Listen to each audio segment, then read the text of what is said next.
So ganito lang yung buhay ko. Kung ano yung pwede kong initin na pagkain dyan, yun na yun. Ganyan talaga eh. Hindi naman tayo mayaman. Tsaka hindi nyo ba alam na swerte daw yung pusa sa bahay. Nakakatanggal ng malas sa loob ng bahay. Ayan. Hello guys. Good evening. Bali, kararating ko lang ulit galing sa biyahe. Nandito na ako ngayon sa bahay. Kauwi lang. So, pahinga muna konti. Pahinga. Bali, ang oras natin ngayon ay... Oras na ba?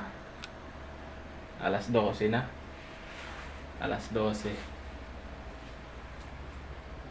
Pahinga lang ako saglit. Bali, ganito yung gawain ko gabi-gabi. Pagod. Bali, inom muna ako ng tubig.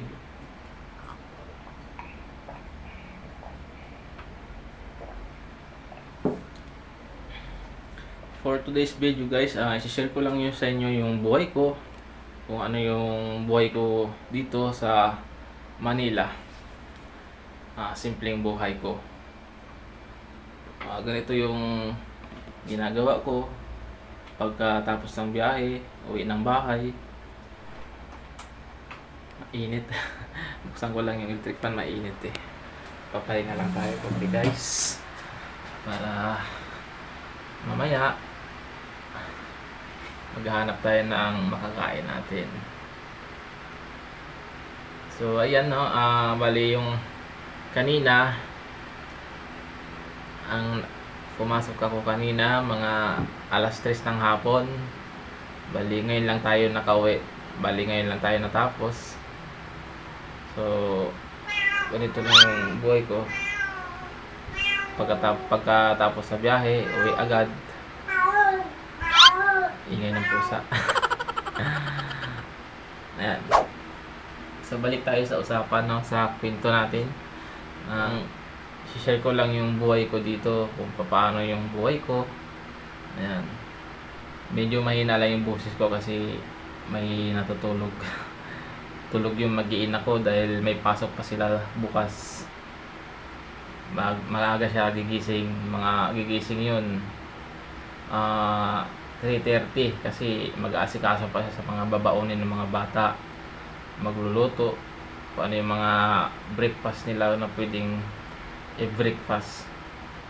Kaya hindi tayo masyado mag-iingay. Mahina lang yung boses ko ngayon. Ayan o. Ayan. Tulog sila. Hindi ko na binuksan yung ilaw kasi natutulog sila, baka magising, maistorbo yung tulog. Kaya ingay-ingay naman ang alaga mong pusa. Hey, matulog ka na nga. Ingay-ingay mo eh. Pinakain na nga kita eh. Yung alaga mong pusa ang ingay-ingay. Ano ba? Ayan, so ayan guys,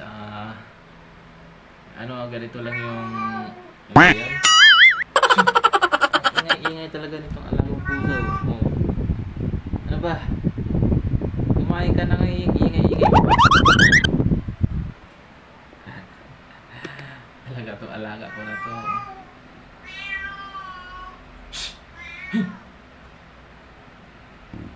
Magising sila dyan. Palabasin kita eh.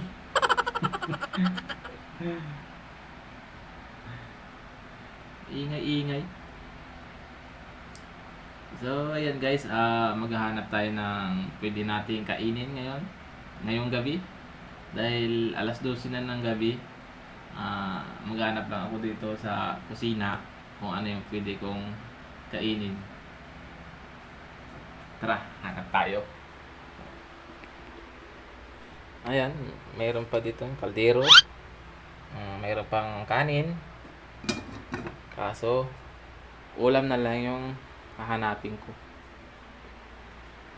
Titingin tayo dito sa rep. maghahanap tayo dyan sa ref ng pwede nating ulamin. Ayan. Kung makita nyo nga pala guys, ay gumagawa kami ng yelo. Ayan o. Yelo yan. Nandito yan sa kabila. Oh. Bali 5 piso ang isa. 5 piso ang isang ice. Para kahit papaano ay makakatulong sa amin sa pambayad sa kuryente kahit papaano. So, may customer naman kami yan. Araw-araw sila kumukuha. 5 piso ang isa. Oh.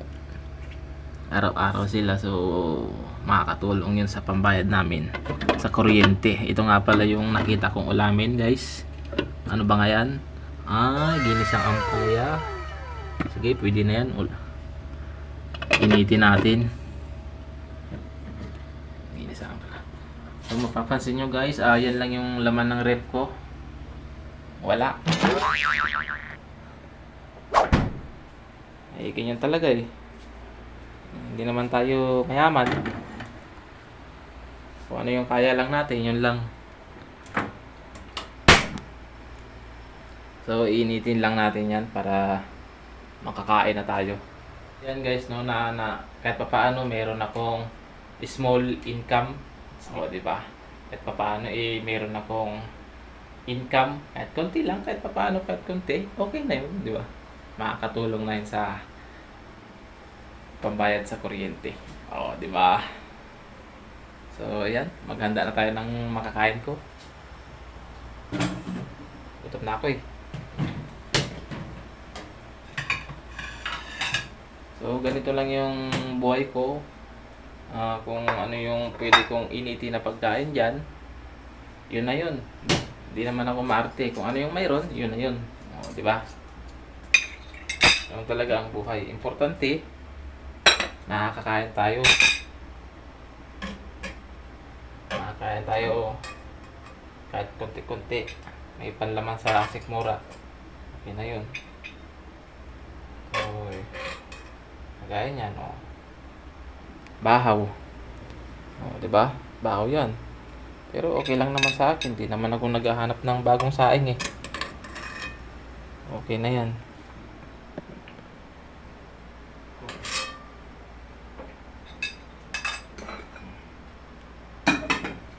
Mainit na rin tong iniinit ko na ang palaya. Kumukulo na. Oh. Mainit na yan. Kaya ahoy na. At nang makain na rin.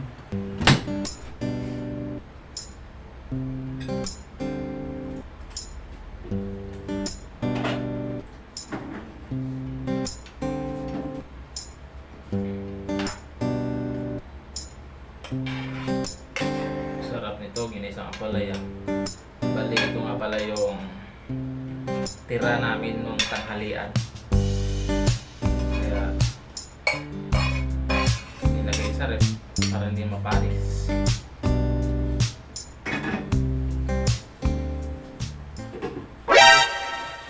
Nagising ata yung asawa ko sa ingay ko. Pasensya ka na be. Sinishare ko lang yung buhay natin dito sa video, sa vlog. Ano yung buhay natin dito.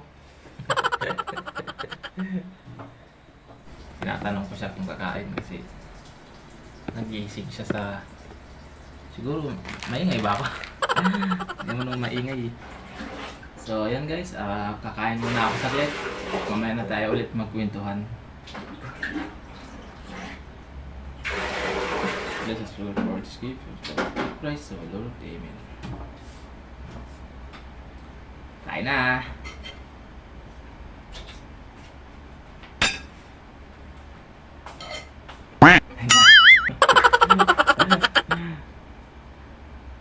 Nagising yung asawa ko. Maingay ata ko eh. Matulog ka na dyan, be. Maaga ka pagigising mamaya.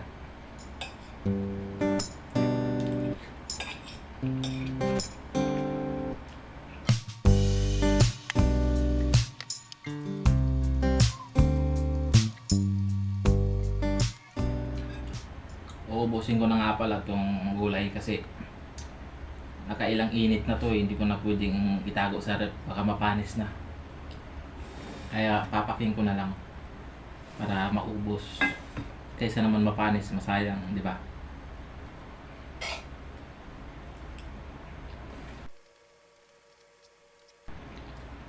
Yung asawa ko nagluto nito eh.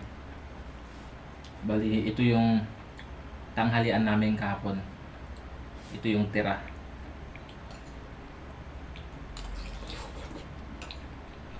Kan lang to, nilagyan lang to ng itlog.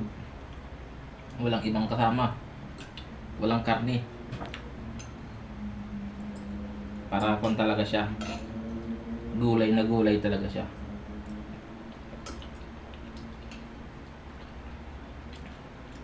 Pero masarap.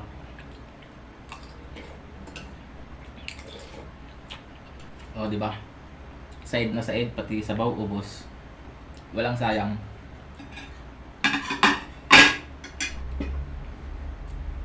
Tinitignan ng alaga kong pusa kung mayroon daw akong tira.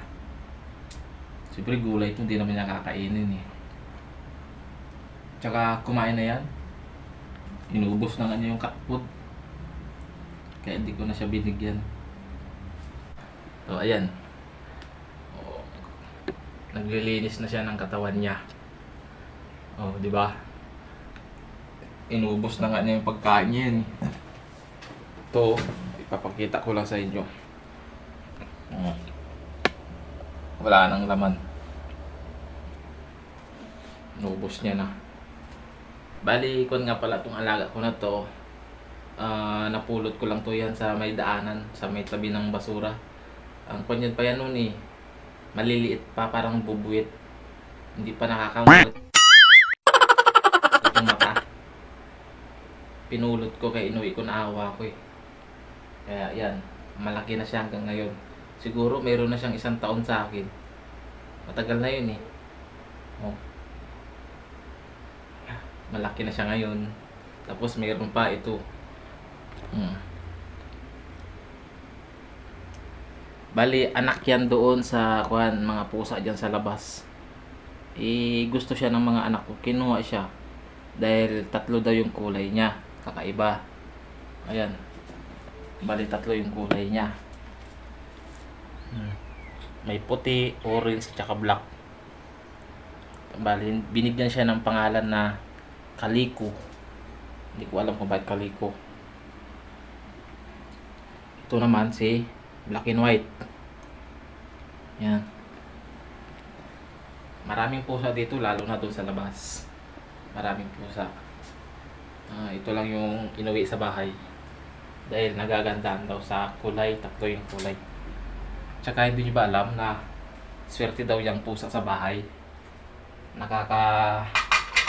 Nakakatanggal ng malas sa loob ng bahay. Yun ang sabi.